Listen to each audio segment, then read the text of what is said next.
everyone, you are watching America's first and only daily talk show for and about the Filipinos. My name is Janelle Sawyer, Kababayan in Los Angeles, and you are watching Kababayan LA. At dahil po nasa Los Angeles tayo, dito lang, compared to other places in the whole world where stories about Lindsay Lohan and other celebrities get to be the headline. Correct, Karina?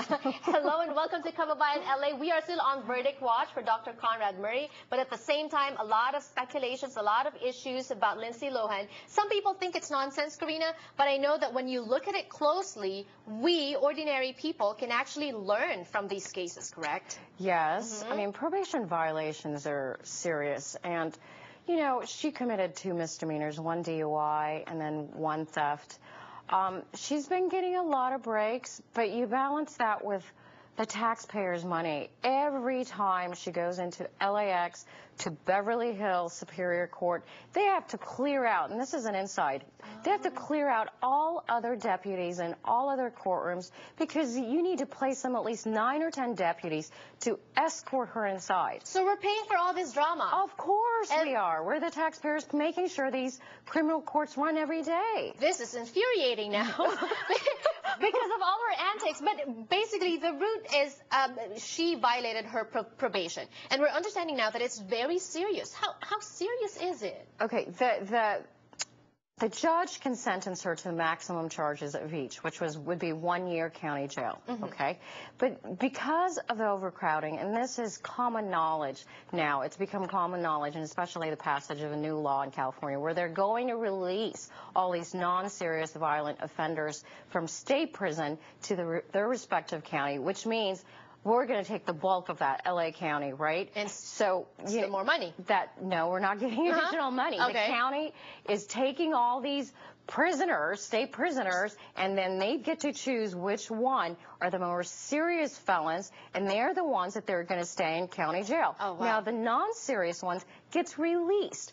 Now, do we really, nobody in their right mind would consider Lindsay Lohan really a serious felon, okay? Right. She doesn't abide by the law. She thinks she's probably better than the rest of us, and she acts that way. I mean, she feels entitled? Listen, the way she dresses to court, number one, gives you the idea that she's not taking this seriously. Second, that she ignores these community service requirements from her, which are fairly easy to do. And so I hear that the judge is very, very angry.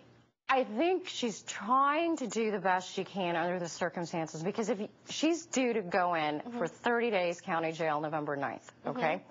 Now, we all know, the criminal circle know, she's probably going to be booked and released. At most, she'll do 1 day, if not 2, because she's Lindsay Lohan. Okay.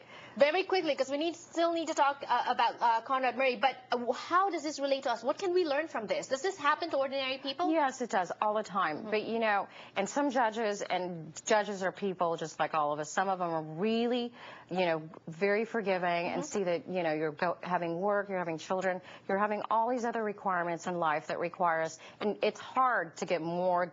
I think there's something going on here, too, because it's very hard to go in to do your morgue community service. Right. You have to wait in line because there's so many people ordered to do that. Now, she's getting, you know, she's somehow getting in there and getting to do this right away. For us, you know, for us people, we need to make sure we do all the deadlines, because otherwise the judge will, you know, will sentence you to the maximum county jail that's allowed under your offense. So bottom line, you also need a good lawyer. And Karina has said this before, for a criminal defense lawyer, especially if you're not a citizen yet, we're going to be talking about that in the next segment here on the show. Some clients of yours have you on their speed dial, right? And so that's very important. Dr. Conrad Murray, your assessment. I know we've seen Karina on Fox, as she's been giving her input there as well, but your assessment, verdict watch, how long is this going to take still? Jury still deliberating? Wow, yesterday was compelling. I think everybody probably, you know, had their opinions of how this case went. And my opinion is this, and it depends on those 12 people. We never get to see those 12 people, but really they're the ones they're the decision makers. And they never get to see also some of the stuff that we see on TV. That's right. Right. That's right. So how much of a factor is that going to be? That's huge. And my understanding is this. They have all the exhibits except for the narcotic paraphernalia, the things like that. They get to do all this. They have taken a lunch break. They still don't have a verdict. I don't think they're coming in with a verdict today at 5 o'clock. clock, okay? But I don't think this is going to be a prolonged verdict, meaning it's not going to go on for another week. What is the possibility of us having a hung jury? I think in this case, you know, this is strategically, I think this is the way the defense did it. Because their case was so weak, because the judge didn't allow certain evidence to come in, they had very little to work with. So from jury selection to closing argument, you are targeting 1 or 2, at most 3 jurors in that 12 panel to be swayed by you. Okay? Right. So it's very difficult, I think, to get an acquittal here.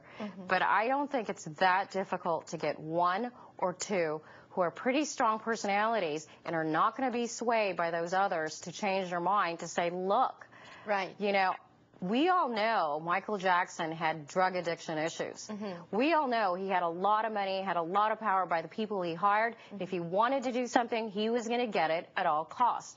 So, you know, we have to blame him for some of this. So that's a defense, right? That's what the defense wants, you know, some or all of the jury members to think. That's right. So hung jury going to happen, yes or no? Percentage of it happening? I tend to think it's going to be a guilty verdict. I know the prosecution. I know they did a really good job, but I would not be surprised if it's a hung jury. If it's a hung jury, we're going to see them again because they're going to say, hey, look, Your Honor, we cannot come up with any decision here.